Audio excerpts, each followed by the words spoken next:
فرمایا اے ابلیس تجھے کیا ہوا کہ تو سجدہ کرنے والوں میں شامل نہ ہوا؟ اس نے کہا میں ایسا نہیں ہوں کہ انسان کو جس کو تو نے کھنکھناتے سڑے ہوئے گارے سے بنایا ہے سجدہ کروں۔ فرمایا یہاں سے نکل جا کہ اب تو مردود ہے اور تجھ پر قیامت کے دن تک لعنت برسے گی۔ اس نے کہا کہ پروردگار مجھے اس دن تک مہلت دے جب لوگ مرنے کے بعد زندہ کیے جائیں گے۔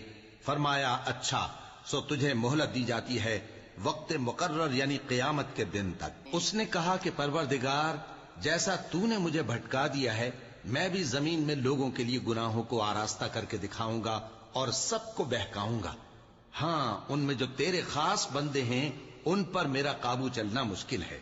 فرمایا کہ مجھ تک پہنچنے کا یہی سیدھا رستہ ہے، جو میرے خاص بندے ہیں ان پر تجھے کچھ قدرت نہیں کہ ان کو گناہ میں ڈال سکے۔ ہاں بد راہوں میں سے جو تیرے پیچھے